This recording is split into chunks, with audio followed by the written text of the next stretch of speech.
Hello दोस्तों। तो अभी हम स्टार्ट कर रहे हैं our most important topic. The topic name is capacitor. ठीक है। बेसिकली कैपेसिटर क्या है? Capacitor is the one of the practical application of electrostatics. Practically हम घरों में यूज करते हैं। कंडेंसर के बारे में आपने सुना होगा। कैपेसिटर बोल दो, कंडेंसर बोल दो, एक ही बात है। ठीक है। अब कैपेसिटर से आप क्या समझते हैं? क्या होता है capacitor? Capacitor basically gives us an idea of energy stored in form of electric field. Capacitor एक ऐसा इलेक्ट्रिकल डिवाइस होता है जो अपने अंदर चार्ज को स्टोर करके रखता है as per their requirement. Capacitor is basically gives us a knowledge और idea about the charge storage per unit voltage. Capacitor basically एक डिवाइस होता है जो हमें बताता है कि कितना चार्ज स्टोर किया है पर यूनिट वोल्टेज। और वैसे भी अगर सिंपल वर्डिंग में मैं आपको बताऊं कैपेसिटर के बारे में, कैपेसिटर एक ऐसा इलेक्ट्रिकल डिवाइस होता है जो एनर्जी को स्टोर करके रखता है इलेक्ट्रिक फील्ड की फॉर्म में in the confined region. Capacitor के पास जो एनर्जी होती है वो कन्फाइंड रीजन में होती है, बिखरी हुई फॉर्म में नहीं होती। It is not in form of distributed, it is in the confined region. Energy stored within the confined region, वो एक फिक्स रीजन की फॉर्म में होती है। ठीक है। तो मैंने आपको बताया था कि कैपेसिटर के बारे में पढ़ने से पहले हमें कंडक्टर की जो बेसिक प्रॉपर्टीज थी उनके बारे में पता होना जरूरी है। अच्छी बात है। अब बेसिकली मैं आपको बताना चाहता हूं, मान लो मेरे पास ये कोई कंडक्टर है। ठीक है दोस्तों, ये एक स्फेरिकल कंडक्टर है। ये होलो भी हो सकता है और ये सॉलिड कंडक्टिंग भी हो सकता है, दोनों के लिए होल्ड करता है ये। अब मैंने आपको बताया था अगर मैं किसी भी कंडक्टर को चार्ज सप्लाई करता हूं, it is from the property of conductor. तो चार्ज अगर मैं इसके अंदर दे दूं, अगर मान लो ये सॉलिड कंडक्टर होता तो चार्ज कहाँ मिलता? चार्ज तो इसकी आउटर सरफेस पे फैल जाता। बिल्कुल सही बात है। चार्ज इसकी आउटर सरफेस पे है, वो डिस्ट्रीब्यूट हो जाता। बिल्कुल सही बात करी आपने। मान लो ये चार्ज इसकी आउटर सरफेस पे फैल गया और मैं इसको लेके कहां से आ रहा हूं? इन्फिनिटी से। मेरा रेफरेंस पॉइंट कहाँ होगा? इन्फिनिटी होगा। बिल्कुल सही बात है। अब जब मैं इस चार्ज को लेके आया, क्यू चार्ज मैंने इसके ऊपर डिस्ट्रीब्यूट कर दिया। ठीक है। तो दोस्तों इस क्यू चार्ज की वजह से इसकी सरफेस पे किसी भी पॉइंट पे पोटेंशियल किसके इक्वल आ जाएगा? K Q by R. K Q by R if R is the radius of the conductor. बिल्कुल सही बात है। अब एक्चुअली ये पोटेंशियल है कि पोटेंशियल डिफरेंस है? ये पोटेंशियल डिफरेंस होता है with respect to the reference point. अब रेफरेंस पॉइंट कहाँ है सर? वो तो इन्फिनिटी पे है, तो इसलिए इन्फिनिटी पे पोटेंशियल और पोटेंशियल एनर्जी दोनों क्या होती है? जीरो होती है। तो इसलिए इलेक्ट्रिक पोटेंशियल बोलते हैं। वैसे ये डिफरेंस होता है दोस्तों, मैं आपको बता देना चाहता हूँ। ठीक है। तो ये पोटेंशियल आ जाएगा इसमें। अब सोच के देखो आप। अब तो मैं कैपिटल क्यू चार्ज की बात कर रहा हूं। अब एक टाइम ऐसा था जब चार्ज क्यू से कम था, तो पोटेंशियल भी उसके हिसाब से था। मान लो एक टाइम में इसके पास चार्ज स्मॉल क्यू है, स्मॉल क्यू लेके आया, तो पोटेंशियल किसके इक्वल होगा? ये पोटेंशियल के क्यू बाय आर है। ठीक है। अब मैं किसको इंक्रीज कर रहा हूं? बोलो दोस्तों।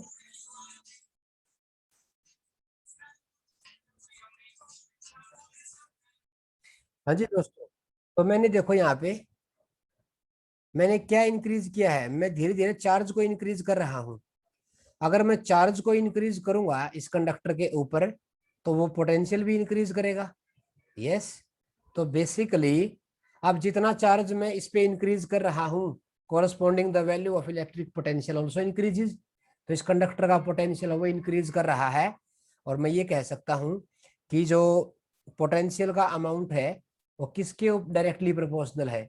वो चार्ज के, जो चार्ज हम सप्लाई कर रहे हैं उसके मैग्नीट्यूड के डायरेक्टली प्रोपोर्शनल है। तो जो amount of potential is proportional to the charge supplied to the conductor. Okay. तो दोस्तों इसको मैं लिखता हूं Q proportional to V। Q proportional to V का मतलब है, अब Q की वजह से V है, V की वजह से Q नहीं है। तो Q तो यहाँ पे कॉज है ना, और V उसका इफेक्ट है। तो कॉज हमेशा पहले आता है, इसलिए Q directly proportional to V। और जब इसको मैथमेटिकली आप रिमूव करोगे प्रोपोर्शनलिटी को, तब यहाँ पे कांस्टेंट आपके लिए इंट्रोड्यूस होगा। इस कांस्टेंट को बोलते हैं कैपेसिटेंस। ओके, और इस कैपेसिटेंस की वैल्यू क्या लिखी जाती है? C की वैल्यू बनती है Q/V। ओके, और दोस्तों कोई भी कैपेसिटर है ना, उस कैपेसिटर की कैपेसिटेंस डिफाइन होती है। अब बात आती है कैपेसिटेंस के बारे में। सर कैपेसिटेंस क्या होती है? Capacitance is just the capacity to hold the charge. Capacitance किसी भी कैपेसिटर की कैसे डिफाइन करते हैं? It is the capacity to hold the charge. ठीक है, अब मान लो एक कॉमन सी बात मैं आपको बताता हूं। अब ये कोई कंडक्टर है जिसको मैंने चार्ज सप्लाई किया था। अब इस कंडक्टर की अपनी एक औकात होती है चार्ज को स्टोर करने की। ये नहीं कि आप इसको कितना भी चार्ज देते रहोगे, एक लिमिट के बाद चार्ज क्या करना शुरू कर देगा, चार्ज तो सराउंडिंग में लीक होना स्टार्ट हो जाएगा। मेरे पास एक गिलास है पानी का, ठीक है, वो गिलास पानी कब तक कंटेन करेगा? जब तक वो पानी बाहर स्पेल आउट नहीं होता। तो बताओ फिर, तो जब तक वो पूरा भरेगा तब तक उसकी कैपेसिटी है, उसके बाद अगर आप पानी भरोगे तो वो सराउंडिंग में बाहर निकलना शुरू कर देगा।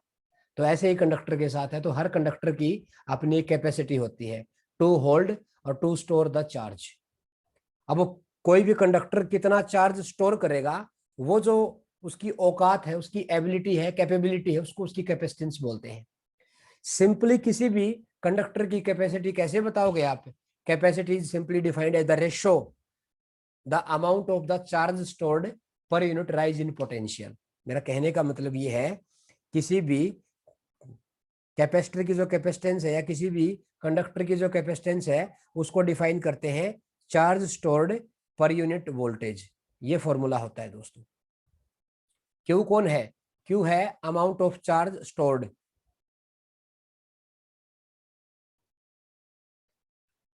अमाउंट ऑफ चार्ज, कौन से वाला चार्ज? स्टोर्ड। और पर यूनिट नीचे क्या लिखूंगा दोस्तों? मैं लिखूंगा राइज इन पोटेंशियल। पर यूनिट राइज इन वोल्टेज या पोटेंशियल लिख सकता हूं, ये आ जाएगी। ठीक है दोस्तों, तो इसको बोलते हैं कैपेसिटेंस। आया ना समझ में आपको? ठीक है। अच्छा एक बात बताओ, अगर मैं, ध्यान सुनना मेरी बात को, इफ वी को मैं क्या लिख दूं? 1 वोल्ट। तो मेरी जो कैपेसिटेंस है ना, या जो मेरा जो मैंने चार्ज सप्लाई किया है, वो बेसिकली C के इक्वल हो जाएगा।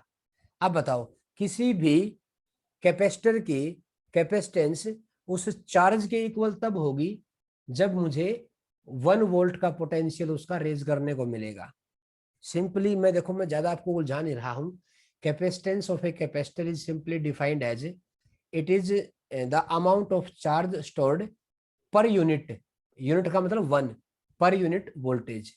पर यूनिट वोल्टेज 1 वोल्ट तक उसका पोटेंशियल राइज करने के लिए जो चार्ज किसी भी कंडक्टर को हम देंगे, वो उसकी कैपेसिटेंस कहलाएगी। अब मैंने एग्जांपल, हाँ अब इसकी यूनिट की बात करता हूं मैं। अगर दोस्तों मैं इसकी यूनिट के बारे में बात करूं, कैपेसिटेंस की जो यूनिट होती है वो होती है फेराड। क्या होती है? फेराड। ये दोस्तों साइंटिस्ट के नाम से है, ये साइंटिस्ट के नाम से होती है दोस्तों, ठीक है, फेराड। और इसको कैपिटल लेटर एफ से रिप्रेजेंट किया जाता है, सिंबल है ये। आप बताओ कैपेसिटेंस तो मेरी फेराड में कब आएगी? जब मेरा चार्ज कूलाम में होगा और मेरा जो पोटेंशियल है वो वोल्ट में होगा। तो बताओ दोस्तों इसकी सिंपल यूनिट किसके इक्वल आ गई? आप बताओ 1 farad. How we can define the capacitance of 1 farad? क्या बोलोगे आप? If we supply a charge of 1 coulomb and it will rise the potential of conductor by 1 volt, then the capacitance of the body is said to be 1 farad। वो capacitance उसकी 1 farad बोली जाएगी। ठीक है दोस्तों, बस just capacitance is just capacity to hold the charge. Okay, तो 1 coulomb per unit 1 volt, ये बनता है दोस्तों फॉर्मूला। और मैं आपको बता देना चाहता हूं, ये जो 1 फेराड है ना, farad is a very very big unit. जिस तरह कुलाम है ना, कुलाम जो यूनिट है चार्ज की, वो भी एक बहुत बड़ी यूनिट है। इसलिए बेसिकली हम चार्ज को डील करते हैं मिली और माइक्रो कुलाम में, नैनो कुलाम में। ठीक उसी तरह कैपेसिटेंस भी नैनो, पिको, माइक्रो इस टर्म में बताई जाएगी। बिकॉज फेराड में नहीं लिखेंगे कि हम ऐसा नहीं बोलेंगे कि capacitor of capacitance 3 farad. Farad is a very very huge, very big unit. तो इसलिए इसकी जो स्मॉलर फॉर्म होती है उस फॉर्म में बताया जाता है इसको। ठीक है, चलो ठीक है, ये तो मेरे एक पॉइंट क्लियर हो गया आपको। एक छोटी सी बात मैं आपसे पूछना चाहता हूँ, जो सी है ना कैपेसिटेंस, वो होता है क्यू बाई वी। ठीक है ना दोस्तों। अब मैं ये पूछना चाहता हूँ आपसे, ये जो सी है, ये जो कैपेसिटेंस है, क्या ये क्यू पे डिपेंड करती है क्या? क्या कैपेसिटेंस वो पोटेंशियल पे और चार्ज के डिस्ट्रीब्यूशन पे या चार्ज पे डिपेंड करती है क्या? कम चार्ज होगा तो क्या कैपेसिटेंस कम होगी क्या? किसी भी कंडक्टर की कैपेसिटेंस ना तो उसके चार्ज पे डिपेंड करती, ना उसके पोटेंशियल या पोटेंशियल डिफरेंस पे डिपेंड करती। जिस तरह ओम्स लॉ में आर इक्वल टू किसके इक्वल आया था? V by I. थोड़ा यहाँ से आपको आसानी आ जाएगी समझने में। ओम्स लॉ में आर क्या होता है? V by I. तो जो रेजिस्टेंस होता है किसी भी कंडक्टर का, वो ना तो पोटेंशियल डिफरेंस पे डिपेंड करता, ना वो अमाउंट ऑफ करंट पे डिपेंड करता। वो डिपेंड करता है किस पे? वो डिपेंड करता है उसके नेचर पे, मटेरियल के नेचर पे, उस मटेरियल के डायमेंशन पे और टेम्परेचर पे। रेजिस्टेंस किसी भी कंडक्टर का उसके नेचर पे डिपेंड करता है, उसकी लेंथ और उसके एरिया ऑफ क्रॉस सेक्शन पे डिपेंड करता है, एंड टेम्परेचर पे डिपेंड करता है। लेकिन ठीक उसी तरह जो कैपेसिटेंस होती है, कैपेसिटेंस भी ना तो चार्ज पे डिपेंड करती, ना वो पोटेंशियल डिफरेंस या वोल्टेज पे डिपेंड करती। वो भी किस पे डिपेंड करती है? वो डिपेंड करती है नेचर ऑफ मीडियम। इसको प्रूव करवाने वाला हूं, चिंता ना करो आप। नेचर ऑफ मीडियम पे डिपेंड करेगी।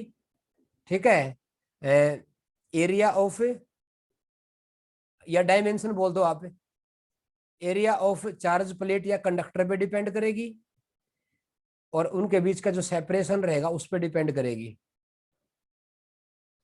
कि वो दो प्लेट, मान लो अगर मैं दो प्लेट की बात करता हूं तो कितनी दूरी पे रखी गई है। ध्यान रहे, कैपेसिटेंस ना चार्ज पे डिपेंड करती, ना पोटेंशियल पे डिपेंड करती। वो डिपेंड करती है nature of medium, area of the plate sphere जो भी है, और उनके बीच का सेपरेशन कितना होगा। ठीक है ना। थोड़ा और मैं आपको आगे बताने की कोशिश करता हूँ। हाँ, 1 फैराड कैसे होगा मैंने आपको बता दिया दोस्तों। अब थोड़ा और, हाँ एक बात और बताऊँ आपको, कैपेसिटेंस, कैपेसिटेंस हमेशा पॉजिटिव होगी दोस्तों। किसी भी कंडक्टर की जो कैपेसिटी होगी, कैपेसिटर की, वो हमेशा पॉजिटिव होगी, वो कभी नेगेटिव नहीं हो सकती। ठीक है, थोड़ा सा और मैं आपको आगे बताने की कोशिश करता हूँ। अगर मेरे पास, हालांकि ये मेरी स्लाइड में आएगा, बट मैं आपको बता ही देता हूं इसमें। अगर मैं कैपेसिटेंस आपको बताऊं,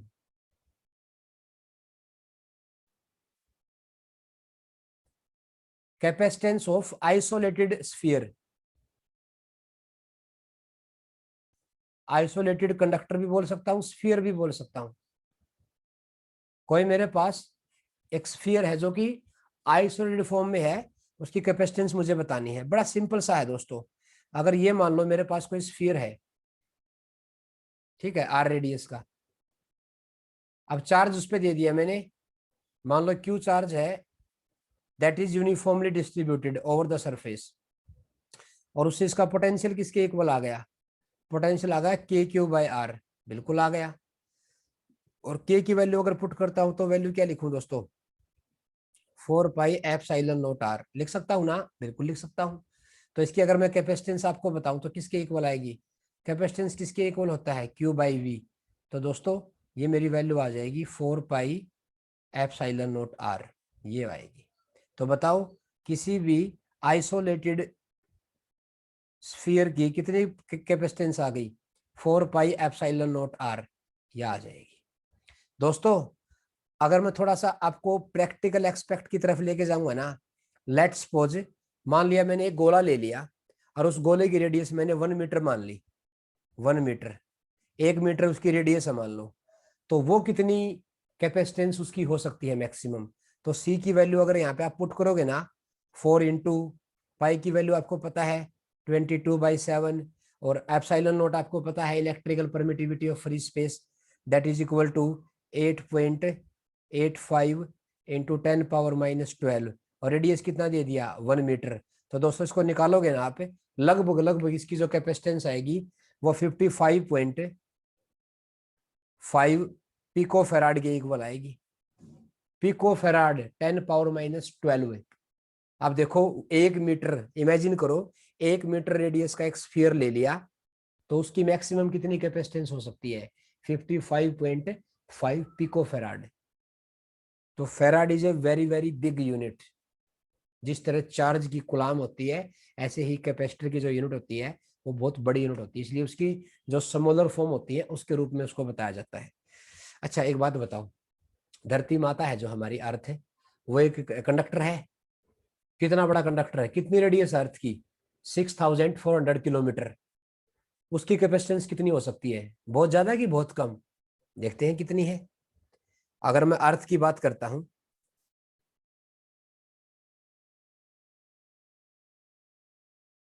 अगर मैं अर्थ की कैपेसिटेंस की बात करता हूं, तो बताओ, अब हर अर्थ है तो स्फीयर ही, उसको ही मैंने क्या इमेजिन कर लिया, it is an isolated sphere. तो बताओ सी की वैल्यू कितनी आई हुई है, सी की वैल्यू आई हुई है 4 पाई एप्सिलॉन नॉट आर।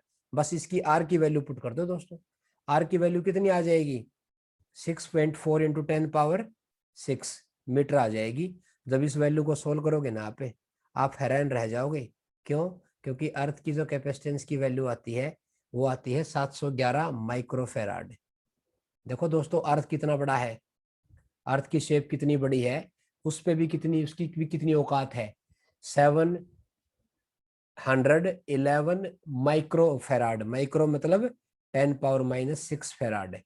अब बताओ, अगर लाखों वोल्ट भी सप्लाई करूंगा ना मैं अर्थ को, लाखों करोड़ों वोल्ट भी दूंगा ना, तो भी उसकी कैपेसिटेंस 1 फेराड नहीं हो सकती।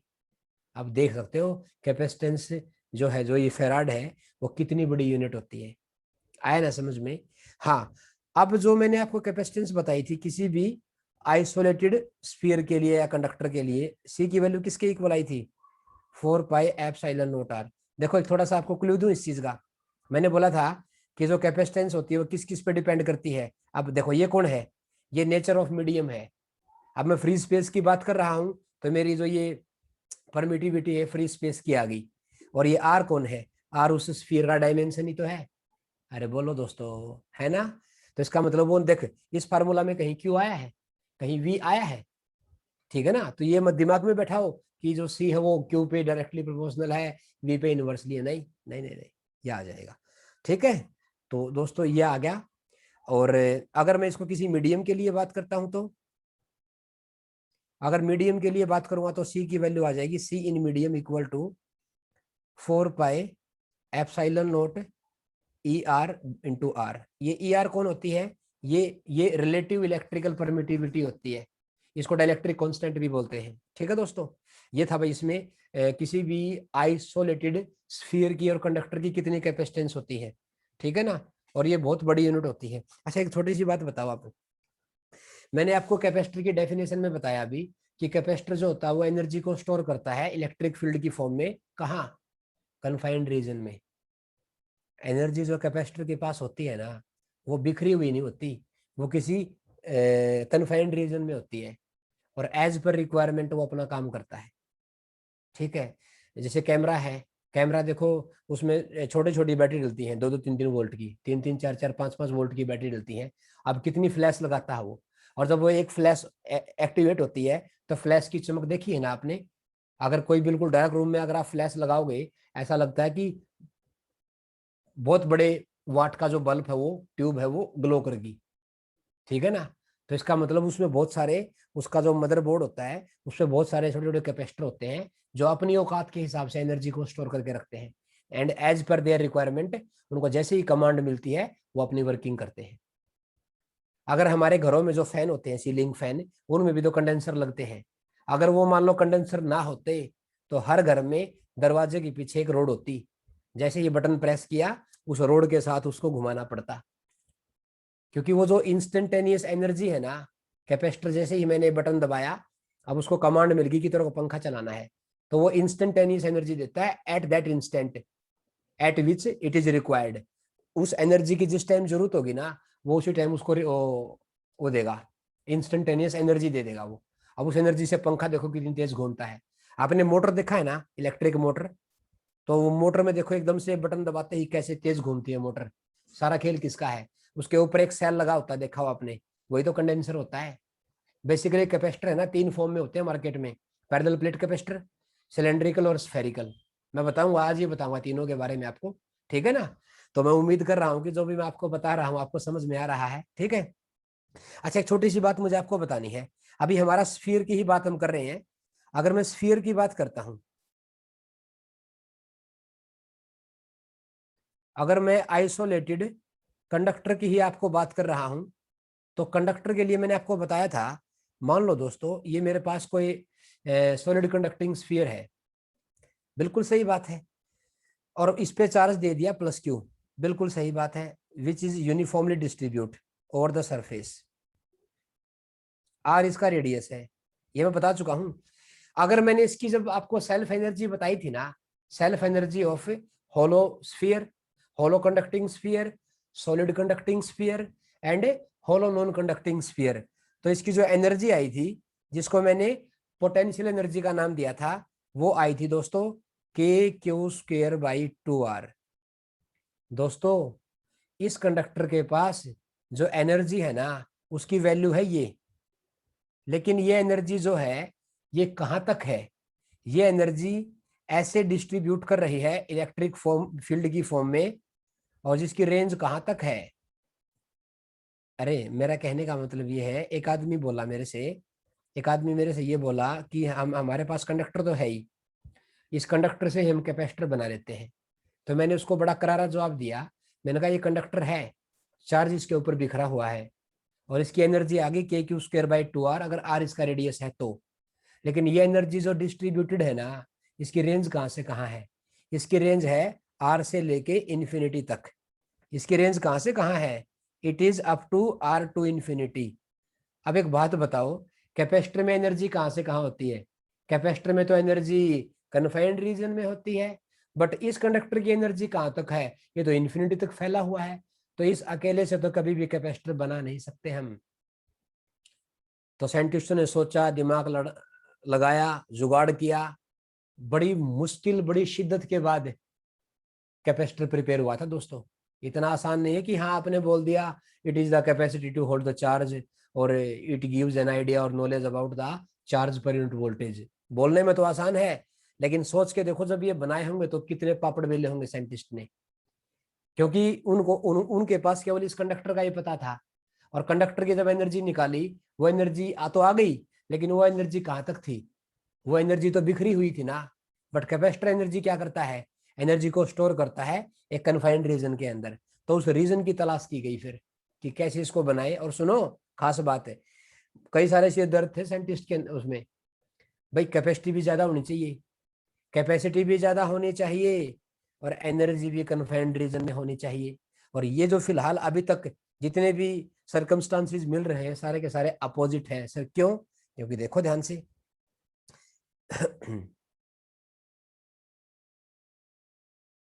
इसी को देख लो,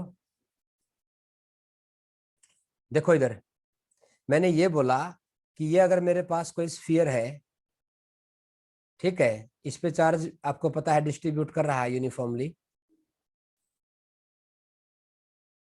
ठीक है, क्यों चार्ज है, तो इसकी पहले तो सी बताओ, सी कितनी है, अगर इसका रेडियस आर है तो प्यारे बच्चों, सी की वैल्यू किसके इक्वल आ गई, इसकी वैल्यू आ गई 4 पाई एप्सिलॉन नोट आर, ये आ जाएगी। अब जो ये एप्सिलॉन नोट है ना, अब रेडियस तो आप कितना है बड़ा ले लो, एप्सिलॉन नोट की वैल्यू कितनी होती है 10 8.85 10⁻⁻12। अब बताओ ये सी बहुत बड़ी है कि बहुत छोटी है, एक तो कैपेसिटेंस बहुत छोटी है इस वाले कंडक्टर की, ठीक है। दूसरी बात, इसकी जो एनर्जी है के क्यू स्क्वायर बाई 2r, वो एनर्जी कहाँ से कहाँ बिखरी हुई है, वो आर से लेके इन्फिनिटी तक बिखरी हुई है। सबसे ज्यादा सिर दर्द तो ये था, क्योंकि कैपेसिटर के पास एनर्जी क्या होती है, स्टोर होती है कन्फाइंड फॉर्म में। एक तो बाल्टी है, एक तो बाल्टी में पानी है, और एक बिखरा हुआ पानी है। अगर उसको कैरी करना हो तो आसान की कौन सा है, बाल्टी वाला कि बिखरा हुआ पानी? बिखरा हुआ पानी तो आप समेट ही नहीं पाओगे, लेकिन बाल्टी में जो पानी है वो तो स्टोर है ना। तो ठीक कैपेसिटर अपनी एनर्जी को ऐसे ही स्टोर करता है जैसे बाल्टी के अंदर पानी होता है, तो एनर्जी को वो एक प्रॉपर मैनर में स्टोर करता है, ठीक है।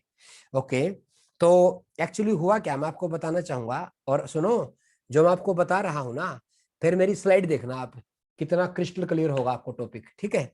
चलो मैं एक बार ये इसको बता देता हूँ। अब एक बात बताओ, जब साइंटिस्ट कैपेसिटर के बारे में सोच रहे थे ना, तो इसके उनके पास ये कंडक्टर था। अब मेरी बात को ध्यान से सुना दोस्तों, ठीक है। तो हुआ क्या, उनके पास ये कंडक्टर था आर रेडियस का, चार्ज उसके ऊपर क्यू था। तो पोटेंशियल की वैल्यू मैंने वी ले ली, और वी की वैल्यू आपको सबको पता है कितनी आएगी, के क्यू बाय आर, ठीक है। अब हुआ क्या, इसको है ना चार्ज देने लग गए हम, चार्ज देते रहे, पोटेंशियल बढ़ता रहा। कब तक, इसकी औकात है, उस औकात से बाहर अगर हम चार्ज देंगे तो फिर क्या करेगा ये, इधर सराउंडिंग में लीक होना शुरू हो जाएगा। बोलो दोस्तों। और जब सराउंडिंग में लीक होगा तब इसके लिए खतरा हो जाएगा, क्योंकि जब चार्ज सराउंडिंग में लीक होगा ना, चार्ज अकोमुलेट कर रहा है, इलेक्ट्रिक फील्ड बढ़ रहा है। इलेक्ट्रिक फील्ड बढ़ेगा, जब इलेक्ट्रिक फील्ड इसकी मैक्सिमम स्ट्रेंथ के बराबर हो जाएगा तो जो आसपास की एयर है ना उसको आयनाइज कर देगा। और जब एयर आयनाइज होगी तब पॉजिटिव और नेगेटिव आयन टूट जाएंगे, तो नेगेटिव आयन एकदम से इसके ऊपर अटैक कर देंगे।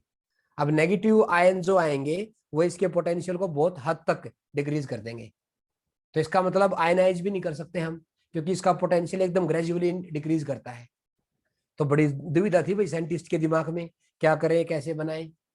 तो हुआ क्या, तो ये कोई कंडक्टर था आर रेडियस का, क्यू चार्ज था, इसके पास मैक्सिमम चार्ज क्यू दे रखा है, जिसकी वजह से इसका मैक्सिमम पोटेंशियल है वो वी है। और इसकी कैपेसिटेंस कितनी है, इसकी कैपेसिटेंस है मिनिमम, क्योंकि क्यू बाई वी, ठीक है।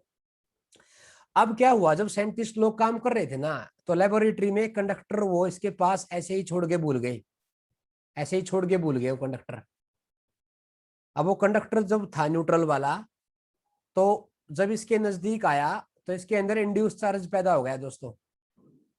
और आपको पता है इंड्यूस चार्ज क्या करता है, इंड्यूस चार्ज पोलराइजेशन की वजह से आता है। अब एक बात बताओ, इस कंडक्टर से नेगेटिव चार्ज नजदीक है कि पॉजिटिव चार्ज नजदीक है, सर नेगेटिव चार्ज नजदीक है। तो पोटेंशियल जो होगा ना इस नेगेटिव का और इस पॉजिटिव का इसकी सरफेस पे, वो क्या है, वो नेगेटिव की वजह से डोमिनेटिंग है कि पॉजिटिव की वजह से, जिसकी दूरी कम होगी उसका डोमिनेटिंग होगा। तो इसका मतलब इस नेगेटिव वाले की वजह से जो नेगेटिव पोटेंशियल था इसकी सरफेस पे, वो इसके पोटेंशियल को कुछ हद तक क्या कर देगा, डिक्रीज कर देगा। चार्ज का अमाउंट हो कम हो जाएगा दोस्तों, पोटेंशियल भी तो घटेगा ना। तो पोटेंशियल डिफरेंस है किसके बीच में, सरफेस के और नेगेटिव के बीच में। पॉजिटिव ने क्यों नहीं बढ़ाया, क्योंकि पॉजिटिव का सेपरेशन तो ज्यादा था। तो इसका मतलब यहाँ पे कुछ हद तक जो है वो पोटेंशियल डिफरेंस कम हो गया, तो उसकी कैपेसिटेंस थी वो बढ़ गई। साइंटिस्ट हैरान हो गए, भाई ये तो चमत्कार हो गया। तो उन्होंने क्या किया, उन्होंने एक और थोड़ा दिमाग लड़ाया।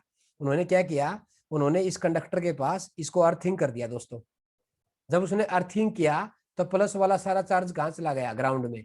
अब ये कंडक्टर पे क्या आ गया, ओनली नेगेटिव चार्ज है। अब ध्यान से सुनना मेरी बात को, अगर ये कंडक्टर था मेरे पास पॉजिटिवली चार्ज्ड, तो अगर इसके पास वो कंडक्टर था जिसको अर्थ कर दिया गया, अब उस पे पूरे पे क्या फैल गया, नेगेटिव चार्ज। अब बताओ, अब इस नेगेटिव की वजह से इसकी सरफेस पे पोटेंशियल है वो और कम हो जाएगा, और कम होगा तो चार्ज की रिक्वायरमेंट और ज्यादा होगी, तो हम और चार्ज सप्लाई कर देंगे।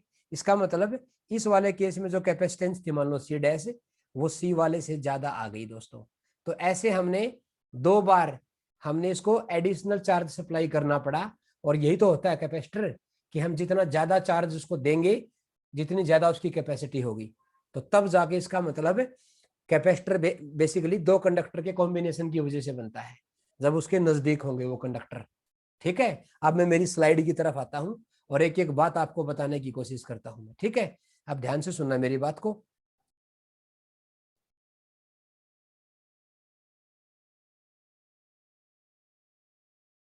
देखो इधर, ये बात मैं आपको बता चुका था। अब हमारा पॉइंट आता है ये रहा, इलेक्ट्रिकल कैपेसिटेंस को लेके। अब यहां से मेरा डिस्कशन शुरू होता है, और जो भी बात मैंने आपको ओरली बताई है ना अभी, आप देखिए कि एक बात को कैसे वेरीफाई करता हूं मैं। ठीक है, अब इलेक्ट्रिकल कैपेसिटेंस क्या होती है दोस्तों, बताओ। It is the ability of conductor to store the charge, is known as capacitance और कैपेसिटी। ओके, देखो मैंने बोला था ना जितना चार्ज देंगे उतना ही उसका पोटेंशियल राइज करेगा। तो क्यू प्रोपोर्शनल टू वी, और we can say Q equal to C V. C कौन है, कैपेसिटेंस, वेरी गुड। और हम बोल सकते हैं सी इक्वल टू क्या आ जाएगा, क्यू बाई वी।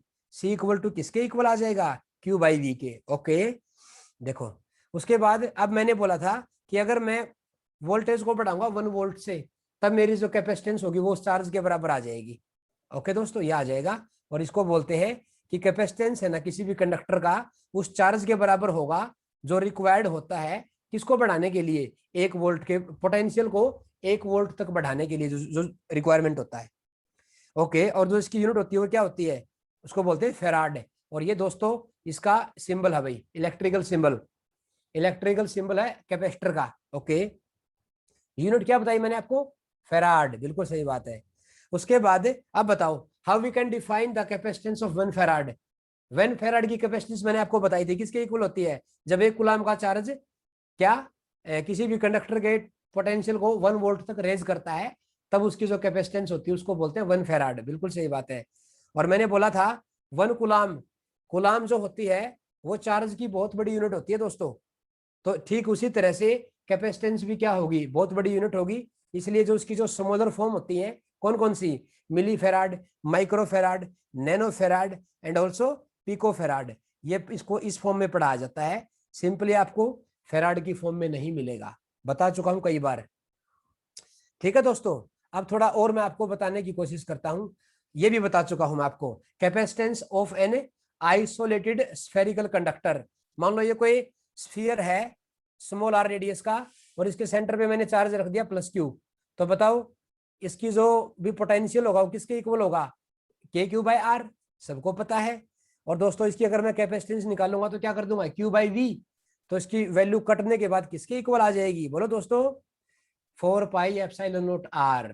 बताया था ना मैंने आपको, वेरी गुड, ये आ जाएगी। अब बताओ, देखो मैंने बोला था ना कि जो सी है वो किस किस फैक्टर पे डिपेंड करती है, क्या सी चार्ज पे डिपेंड करती है, इसमें कहीं चार्ज आया है, नहीं सर। वी आया है, नहीं सर। आर तो आया है ना, तो इसका मतलब वो देखो डायरेक्टली प्रोपोर्शनल है किसके, रेडियस के। जितनी ज्यादा रेडियस होगी उतनी ही ज्यादा कैपेसिटेंस होगी। अब ये तो है नहीं लेबोरेटरी में इतना बड़ा रख दूंगा वो लैब में ही ना आए, ये थोड़ा ना होता है। तो उसके लिए एक बेटर वे ढूंढा गया था कैपेसिटर को बनाने का, जो बता चुका हूं मैं आपको। ठीक है, इसका मतलब, और ये जो केस मैंने बताया है ना आपको, ये जो कंडक्टर है मेरा, ये क्या हो सकता है, ये कंडक्टिंग स्फीयर भी हो सकता है, आइदर इट इज होलो और इट इज सॉलिड, दोनों के लिए ये केस है, होल्ड करता है। ओके, और अगर मैं किसी मीडियम में रखता हूं तो क्या आ जाएगी, उस मीडियम की इलेक्ट्रिकल परमिटिविटी आ जाएगी दोस्तों। ठीक है, अब अर्थ के लिए बताया था मैंने आपको, अर्थ कितना बड़ा गोला है, अर्थ की कैपेसिटेंस किसके इक्वल होती है, 711 माइक्रोफेराड, बहुत छोटी होती है दोस्तों। ओके, अब है प्रिंसिपल ऑफ कैपेसिटेंस, जो मैंने बताया था आपको, एक कंडक्टर चार्ज था, एक गलती से न्यूट्रल कंडक्टर छोड़ दिया उसके नजदीक, तो उसमें इंड्यूस चार्ज पैदा हो गया, इंड्यूस चार्ज की वजह से पोटेंशियल कुछ कम हो गया। तो देखते हैं कैसे, देखो बड़ा शानदार तरीके से बताया गया है। मान लो मेरे पास कोई प्लेट ए थी जो पॉजिटिवली चार्ज थी, और बी थी जो न्यूट्रल थी। बी कैसी थी, बी न्यूट्रल थी, देखो इधर, ये देखो इधर, ये देखो, ए मेरी पॉजिटिव चार्ज प्लेट थी, बी मेरी न्यूट्रल प्लेट थी। इसको जैसे ही उसके नजदीक लेके आया गया, इनके बीच में पोटेंशियल कितना मान लिया मैंने, मैंने पोटेंशियल V वोल्ट मान लिया दोस्तों। जैसे ही बी प्लेट को ए के नजदीक लेके आया गया, तो देखो ध्यान से, अब ये ए वाली प्लेट थी, देखो मैं बी वाली प्लेट को इसके नजदीक लेके आया तो इसमें क्या पैदा हो गया, इंड्यूस चार्ज। अब जो नेगेटिव वाला है, अब एक बात बताओ, इस प्लेट के केस में, इस प्लेट के केस में लगभग जितनी दूरी पे नेगेटिव चार्ज है ना, उतनी ही दूरी पे पॉजिटिव चार्ज है। तो जो V है ना, V, बी वाली प्लेट के ऊपर जो पोटेंशियल होगा ना दोनों चार्ज की वजह से, वो कैंसिल आउट हो जाएगा क्योंकि दोनों चार्ज की दूरी सेम है। ठीक है ना दोस्तों, देखो ध्यान से, ये बात यहाँ पे लिखी गई है, potential of the system of A and B, 1 और 2 स्टेप की अगर बात की जाए तो रिमेन सेम रहेगा। क्यों, क्योंकि जो पोटेंशियल है ना पॉजिटिव और नेगेटिव चार्ज की वजह से बी पे, वो कैंसिल आउट होने लग रहा है। तो फिर भाई ये तो, इसका तो कोई फायदा ही नहीं हुआ यहाँ आने का। तो उन्होंने क्या किया, उन्होंने बी वाली प्लेट को ग्राउंड कर दिया, जिससे पॉजिटिव वाला चार्ज अर्थिंग में चला गया और पूरी प्लेट पे कौन सा चार्ज आ गया, नेगेटिव। अब उस नेगेटिव चार्ज की वजह से पोटेंशियल क्या होगा, नेगेटिव, जो उस ए वाले के पोटेंशियल को घटा देगा, हेंस जो कैपेसिटेंस है वो बढ़ जाएगी। कैसे, देखो उन्होंने क्या किया, इसको अर्थ कर दिया। देखो दोस्तों, जब उन्होंने इसको अर्थ किया, तो अर्थ करने के बाद जो पोटेंशियल है वो डिक्रीज कर गया। अब बताओ V से कम हो गया तो ये आ जाएगा, तो increase the potential same as, तो इस स्टेप को इन्होंने फिर दोबारा रिपीट किया, फिर दोबारा इसको चार्ज देना पड़ा पहले जितना चार्ज करने के लिए। तो इसका मतलब capacity to hold the charge on a increase. ठीक है दोस्तों, ये आ जाएगी। तो इस फॉर्मेशन को बोलते हैं कैपेसिटर।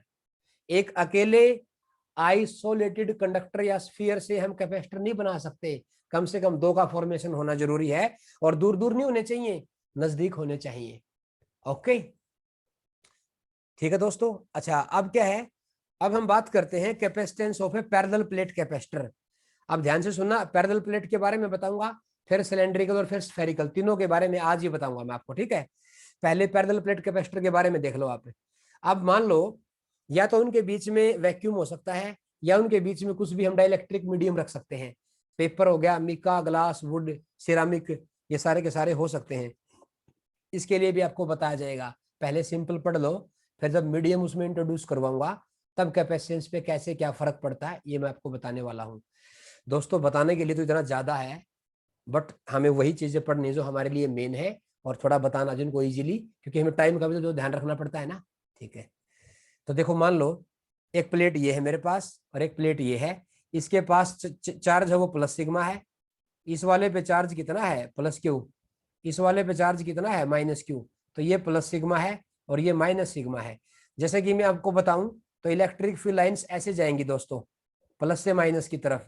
और आपको बता देता हूं ये इनफाइनाइट प्लेन्स, ये इनफाइनाइट प्लेट है दोस्तों, और किसी भी इनफाइनाइट प्लेट की वजह से इलेक्ट्रिक फील्ड जो होता है वो होता है सिग्मा बाई 2 एप्सिलॉन नॉट। ठीक है दोस्तों, अब मुझे इसके अंदर बताना है इलेक्ट्रिक फील्ड, इसके अंदर। अच्छा एक बार बताऊं आपको मैं, साइंटिस्टों ने पता है, अब जो कंडक्टर था ना मेरे पास, उस कंडक्टर की वजह से जो इलेक्ट्रिक फील्ड था वो कहां तक फैला हुआ था, वो तो इन्फिनिटी तक था। बट कैपेसिटर के पास जो एनर्जी होती है वो तो एक कन्फाइंड रीजन में होती है। तो साइंटिस्टों ने क्या किया, उस कन्फाइंड रीजन की तलाश करना शुरू कर दी। यहां जाके मिली उनको वो कन्फाइंड रीजन। सर कैसे, देखो ध्यान से, एक प्लेट तो ये है, थोड़ा बताने की कोशिश करता हूं। एक प्लेट तो ये है और एक प्लेट ये ले ली, ठीक है, इस पे चार्ज प्लस क्यू है, इस पे चार्ज माइनस क्यू है। ठीक है, अब जब चार्ज के डिस्ट्रीब्यूशन की बात आई तो क्या हुआ, एक कंडक्टिंग प्लेट ये है और एक कंडक्टिंग प्लेट ये है, इस पे चार्ज कैसे कैसे बिखरेगा, तो मैं बताना चाहूंगा। ये जो इनके बाहर का रीजन है ना, इधर आउटसाइड का जो रीजन है और इसका ये आउटसाइड का रीजन है, टोटल चार्ज का जो हाफ होगा ना, टोटल चार्ज कितना है Q माइनस क्यू बाई 2, कितना आ गया 0, वो बिखरता है प्लेट की आउटर वाली साइड पे। टोटल चार्ज का जो हाफ होगा वो प्लेट की आउटर साइड पे डिस्ट्रीब्यूट करेगा, यानी कि यहां भी 0 आ गया, यहां भी 0 आ गया। अब ये 0 है, ये Q है, तो इस पूरे में अंदर कितना आ जाएगा, प्लस Q आ जाएगा। अगर ये प्लस Q हो तो इसका उल्टा इधर आ जाएगा, इसका ये माइनस Q आ जाएगा। ये तो चमत्कार हो गया, सारा का सारा चार्ज कहाँ आ गया, कन्फाइंड रीजन के अंदर आ गया। तो इलेक्ट्रिक फील्ड की बात कर लेते हैं। अगर ये इनफाइनाइट प्लेट है तो इसकी वजह से ई की वैल्यू कितनी होती है, सिग्मा बाई 2 एप्सिलॉन नोट। इसकी वजह से भी कितनी होगी, सिग्मा बाई 2 एप्सिलॉन नोट, ये माइनस का ये प्लस का। तो यहाँ इलेक्ट्रिक फील्ड निकाल के देखी, बताओ ये वाला रीजन प्लस वाली प्लेट के कहाँ है, लेफ्ट की राइट, बोलो दोस्तों। तो इसकी वजह से किधर होगा, इसकी वजह से ई इधर होगा, और इस नेगेटिव वाले के कहाँ है, नेगेटिव वाले के भी लेफ्ट में है। तो अगर ये पॉजिटिव होता तो इसका इधर होता, लेकिन नेगेटिव है तो इसकी वजह से इधर होगा, तो दोनों कट के 0 आ जाएंगे। अरे वाह, लेफ्ट में तो ई 0 आ गया। अब राइट की बात करते हैं, राइट वाले में इधर इस प्लस वाले की वजह से ई इधर होगा और माइनस वाले की वजह से ई इधर होगा, ये भी कट गया। अरे वाह, लेफ्ट में भी 0, राइट में भी 0, इलेक्ट्रिक फील्ड जो है वो दोनों में 0 आ गया। तो बीच में निकाल के देखा, ध्यान से सुनना मेरी बात को, जब बीच में इसकी वैल्यू को निकाल के देखा गया ऐसे, अब बताओ इस वाले पे इसकी वजह से इधर प्लस वाले की वजह से और नेगेटिव वाले की वजह से भी उधर ही होगा, तो दोनों क्या कर गए, दोनों तो ऐड कर गए। अब दोनों को जब ऐड किया तो वैल्यू किसके इक्वल आ गई, सिग्मा बाय एप्सिलॉन नोट के बराबर आ गई। ये तो चमत्कार हो गया दोस्तों। देखो चार्ज कंडक्टर के पास न्यूट्रल कंडक्टर लेके आने का बेनिफिट देखो क्या हुआ, एक तो उसकी कैपेसिटेंस बढ़ गई, और एक जो एनर्जी है ना जो उन्हें चाहिए थी कहाँ, कन्फाइंड रीजन में, वो एनर्जी भी मिल गई। क्योंकि इन प्लेट के इन प्लेट के आउटसाइड में कोई भी एनर्जी एग्जिस्ट नहीं कर रही है। अब एनर्जी उसी रीजन में आ गई जो रीजन उन्हें चाहिए था, इसलिए इसको बोलते हैं पैरेलल प्लेट कैपेसिटर। अब इसकी कैपेसिटेंस कितनी आएगी मैं आपको बता देता हूं। इसका फॉर्मूला आने वाला है ए एप्सिलॉन नॉट बाई डी। अब वो कैसे आएगा अभी मैं आपको प्रूव करवाने वाला हूं। आया ना समझ में आपको ये? बहुत शानदार। अब देखो, अब एक प्लेट ये है पॉजिटिव, एक प्लेट ये है। अब इसके अंदर इलेक्ट्रिक फील्ड अभी मैंने आपको बताया कितना आएगा, बोलो दोस्तों, सिग्मा बाय एप्सिलॉन नोट आएगा। और इनके बीच का सेपरेशन मैंने कितना मान लिया, डी मान लिया। तो V किसके इक्वल आ गया दोस्तों, potential difference between the plate, वो आ गया E इंटू डी के बराबर। E इंटू डी के बराबर आ गया। तो दोस्तों थोड़ा सा इसको और सोल्व करते हैं। Potential difference between the plate किसके इक्वल आ गया, E इंटू डी। और E की वैल्यू किसके इक्वल होती है between the plate, sigma by epsilon naught के। और सिग्मा कौन होती है, surface charge density, that is equal to इसका एरिया ए है, दोनों प्लेट का एरिया ए है दोस्तों। तो sigma simply define as charge per unit area, charge per unit area. तो V की वैल्यू किसके इक्वल आ गई, Q by A epsilon naught into D. दोस्तों मुझे तो C को बताना है, C किसके इक्वल होता है, Q बाई V के बराबर होता है। तो जब इसको सोल्व किया गया, Q से Q कट गया, V की वैल्यू पुट करेंगे तो इसकी वैल्यू आ जाएगी ए एप्सिलॉन नॉट बाई डी। तो ये मेरी पैरेलल प्लेट कैपेसिटर की कैपेसिटेंस आ गई दोस्तों। थोड़ा सा मैं अगर अपनी स्लाइड से बताऊं तो और थोड़ा आपको अच्छे से फील होगा। अब कितना अच्छे से फील होगा आप खुद देख लेना। इसमें बताओ दोस्तों किसके इक्वल आ गया ये देखो ध्यान से, ये दो प्लेट है, इनके बीच का सेपरेशन डी है। इलेक्ट्रिक फील्ड देखो डायरेक्शन बता दी, वी डी के बराबर आ जाएगा। ई की वैल्यू मैं बता चुका हूँ सिग्मा बाई एप्सिलॉन नॉट होती है। और V इक्वल टू मैंने इसकी वैल्यू को पुट कर दिया, Q बाई एरिया भी आ गया सिग्मा की वैल्यू। और फिर हमें C निकालना है तो Q बाई V, और C की वैल्यू चमत्कार हो गया, इसके इक्वल आ गई दोस्तों, ये इसके इक्वल आ गई। उसके बाद अब देखो, अगर इसको मैं किसी मीडियम से फिलअप कर दूं, अगर इसको किसी मीडियम से फिलअप कर दूंगा तो मेरा C का फॉर्मूला किसके इक्वल आ जाएगा, A epsilon naught R by D, इसके इक्वल आ जाएगा।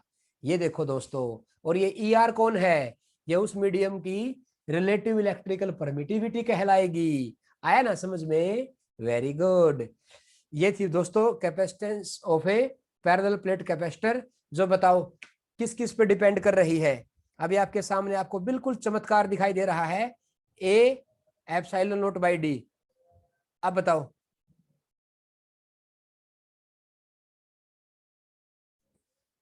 दोस्तों, जो कैपेसिटेंस है ना वो बताओ डायरेक्टली प्रोपोर्शनल है एरिया की, एरिया ऑफ क्रॉस सेक्शन के, और इनवर्सली है किसके, सेपरेशन बिटवीन द प्लेट की। ठीक है, एक छोटी सी बात मैं आपसे पूछना चाहता हूँ। मान लो एक मेरे पास डिस्क है, डिस्क, ठीक है, रेडियस इसकी आर है, और एक एक ऐसे रख दूंगा डिस्क, ठीक है, इसकी भी रेडियस आर है, और उनके बीच का सेपरेशन मान लो कितना ले लूँ मैं, ए ले लेता हूँ। तो बताओ कैपेसिटेंस लिखिए इसकी किसके इक्वल आएगी, बताओ। इस पे चार्ज प्लस है, इस पे माइनस चार्ज है, तो सी क्या लिखूं, एप्सिलॉन नॉट ए कितना लिखूं, पाई आर स्क्वायर डिवाइड बाय ए, ये आ जाएगा दोस्तों। ठीक है ना? तो जो कैपेसिटेंस होती है वो एरिया के डायरेक्टली प्रोपोर्शनल होती है, और उनके बीच के सेपरेशन के इनवर्सली होती है। And it is also depend on the nature of medium in which the plate है वो रखी गई है। ठीक है दोस्तों? ठीक है, बहुत अच्छी बात है। अब सुनो ध्यान से।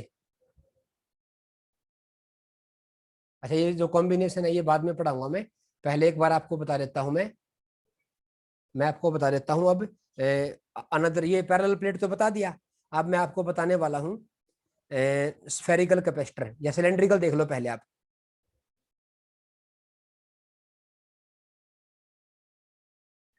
Cylindrical capacitor, cylindrical capacitor. Actually जो सिलेंड्रिकल कैपेसिटर होता है ना, उसमें जो निकालते हैं वो कैपेसिटेंस पर यूनिट लेंथ निकाली जाती है, उसमें निकालते हैं capacitance per unit length. Sir ये क्या होता है, आप ध्यान से देखो। मेरे पास क्या था, मेरे पास दो कोएक्सियल सिलेंडर हैं दोस्तों, let's suppose we have two coaxial cylinder. अभी आपको बताना चाहता हूं मैं, इधर देखो, मान लो दो को एक्सियल सिलेंडर है ये, ठीक है। एक की रेडियस तो मान लो ए है, ये मान लो इसकी सेंट्रल एक्सिस है, तो ये रेडियस इसकी ए है और एक बड़ा है ऐसे, ठीक है दोस्तों, ये बड़े वाला है ऐसे। टू को एक्सियल सिलेंडर है, ठीक है, जिनकी एक्सिस दोनों की कॉमन है, ठीक है। और जो ये अंदर वाला, इसकी इसकी आउटर की रेडियस मान लो बी है, इनर की रेडियस ए है। और इसको मैंने, जो बड़े वाला सिलेंडर है ना, इसकी मैंने आउटर सरफेस को अर्थ कर रखा है, और मैंने इसको चार्ज दे रखा है। जो मेरा जो इनर सिलेंडर है ना, उसको मैंने प्लस क्यू चार्ज दे रखा है, यूनिफॉर्मली डिस्ट्रीब्यूट कर रहा है इसकी सरफेस पे।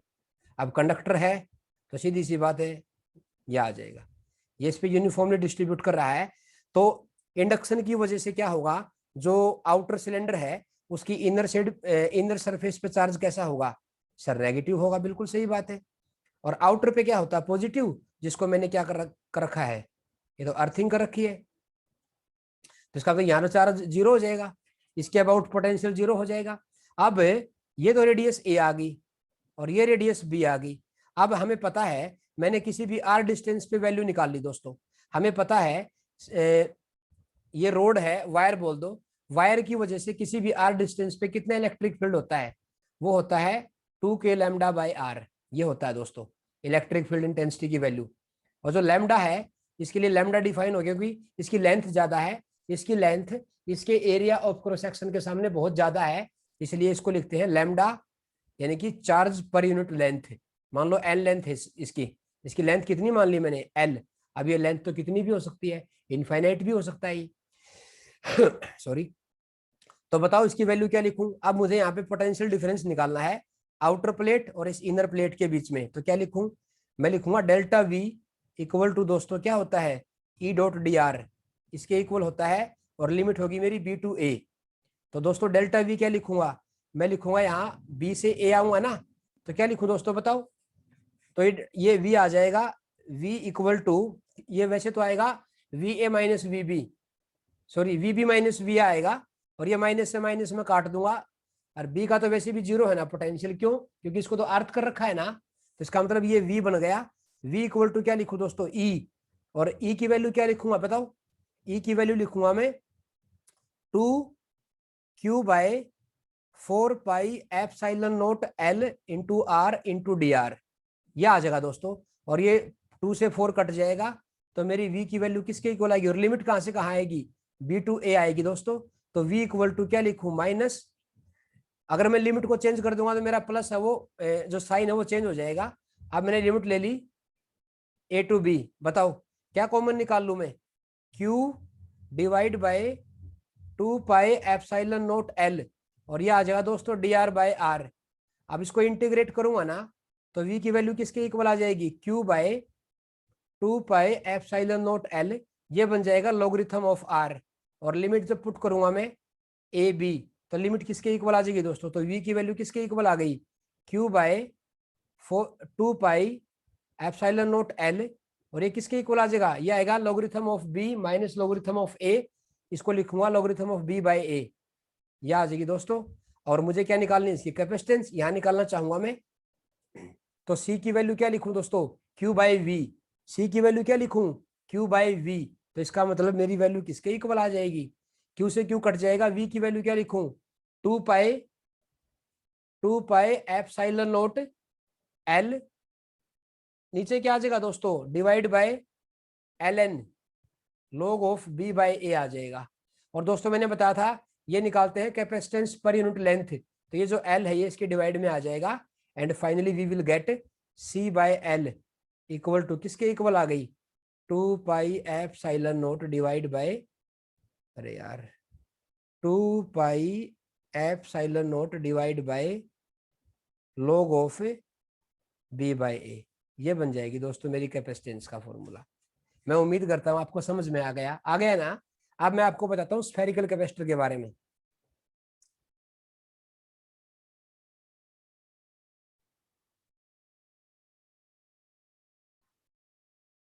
स्फेरिकल कैपेसिटर, बताओ स्फेरिकल कैपेसिटर किसके बराबर होता है।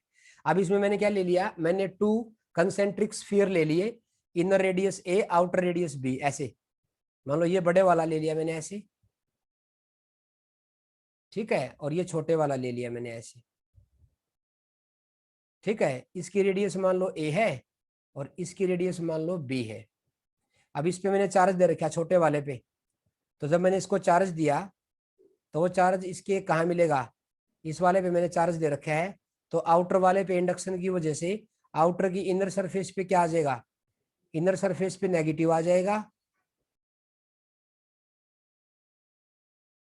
बोलो दोस्तों। और आउटर पे पॉजिटिव होगा, जिसको मैंने क्या कर रखा है, अर्थिंग कर रखा है।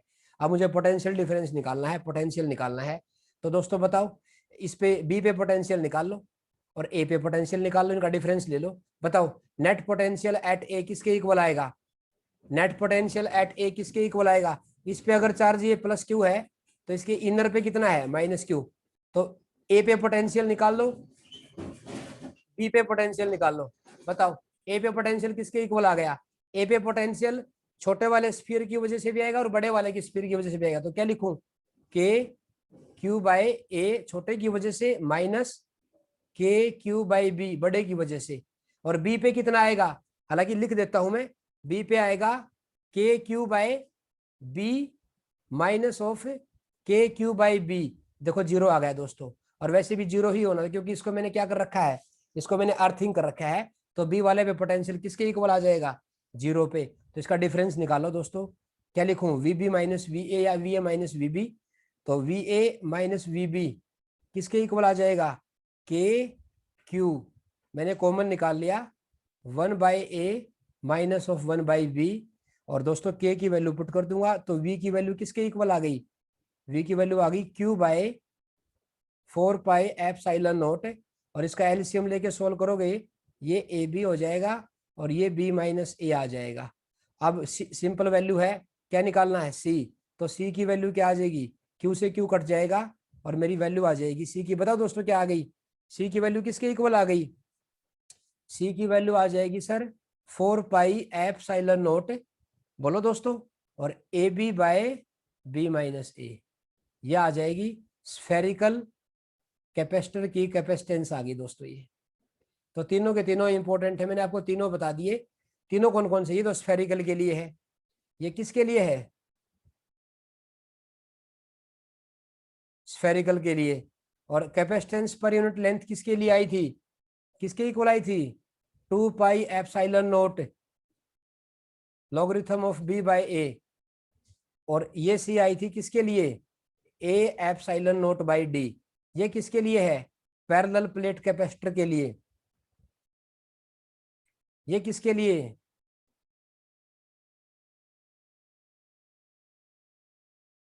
सिलेंड्रिकल वाले कैपेसिटर के लिए। तो दोस्तों देखो मैंने तीनों आपको बता दिए हैं। और मेरा जो खेल था आज कैपेसिटर का बेसिक, आपको समझ में आया ना दोस्तों, पक्का ना। चलो एक छोटा सा क्वेश्चन बोल के इसको फिनिश करता हूं मैं। ये बताओ, एक प्लेट तो ये है, ये कॉम्बिनेशन मैं बाद में पढ़ाऊंगा आपको। मान लो एक प्लेट ऐसी है मेरे पास जिसपे चार्ज है 2q, क्या दिक्कत होगी, ये गर्म हो गया क्या ये, 2q। और एक पैरेलल प्लेट ऐसे है जिसपे चार्ज कितना है, q, और इनके बीच का सेपरेशन दे दिया d, d दे दिया। और क्या पूछा है इसने, इसकी कैपेसिटेंस बताओ बेटा, c बताओ, c क्या होगी।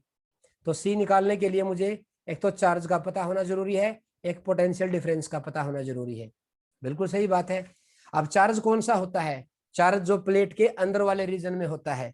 इसका मतलब मैं आपको बताना चाहता हूं, ये चार्ज के डिस्ट्रीब्यूशन का रूल होता है बेटा, कि जितना भी चार्ज होगा ना, टोटल चार्ज का आप हाफ निकाल दो, टोटल चार्ज का हाफ हमेशा प्लेट के आउटर वाले रीजन में मिलेगा। अब टोटल चार्ज कितना है, टोटल चार्ज तो 3q है, 3q का हाफ कितना आ जाएगा, यानी कि 1.5q आपको इधर मिलेगा और 1.5q आपको इधर मिलेगा। अब बताओ ये कितना था, 2q, इधर कितना फैल गया 1.5q, तो इधर कितना आ जाएगा 0.5q। अगर ये 0.5q है तो इसका बिल्कुल अपोजिट में यहां मिलेगा 0.5q माइनस का। इन दोनों प्लेट पे क्या होता है, चार्ज इक्वल होता है बट अपोजिट इन साइन होता है। तो अब बताओ, अब कैपेसिटर में जो चार्ज होता है वो इनर वाली प्लेट का हम लेके चलते हैं, तो बता दो दोस्तों। किसके इक्वल वैल्यू आ गई मेरी, बताओ। ई की वैल्यू किसके इक्वल होती है, ई की वैल्यू होती है सिग्मा बाय एप्सिलॉन नोट, और सिग्मा किसके इक्वल होता है, charge per unit area epsilon note, और चार्ज कितना है 0 पॉइंट, तो ई की वैल्यू किसके इक्वल आ गई, ई की वैल्यू आ जाएगी, बोलो दोस्तों, 0.5 क्यू बाई में ए एप्सिलॉन नोट, और वी की वैल्यू किसके इक्वल है, वी निकालोगे तभी तो निकलेगा ना सी, वी की वैल्यू होती है ई इंटू डी, तो वी की वैल्यू किसके इक्वल आ गई 0.5 Q divide by A epsilon note into D, और सी की वैल्यू किसके इक्वल आ जाएगी, बोलो दोस्तों, तो बताओ सी की वैल्यू किसके इक्वल आ जाएगी, तो ये मेरी वैल्यू आ जाएगी डायरेक्ट, अगर मैं आपको निकाल के दिखाना चाहूं, बोलो दोस्तों किसके इक्वल आ जाएगी, हाँ जी, तो वी निकालना था क्या इसमें, नहीं इसमें निकालने तो कैपेसिटेंस थी, तो ये आ गया दोस्तों, तो किसके इक्वल आ जाएगी वो, तो Q बाय वी आ जाएगा, Q से Q कट जाएगा, वैसे मेन आपको पोटेंशियल भी निकालना पूछ सकता है वो, और वो तो A epsilon naught by D ही आएगी, क्योंकि वो तो चार्ज के डिस्ट्रीब्यूशन पे डिपेंड ही नहीं करती, ये आ जाएगी, लेकिन पोटेंशियल कितना आ गया।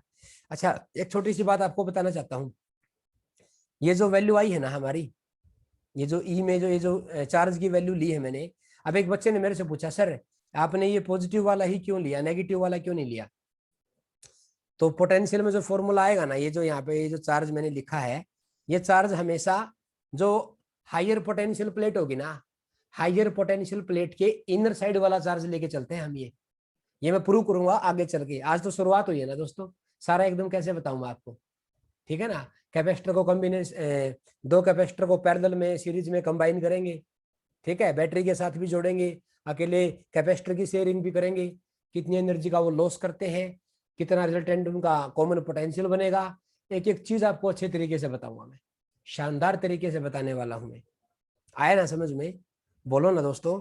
अच्छा एक छोटी सी बात और पूछना चाहता हूँ मैं आपसे,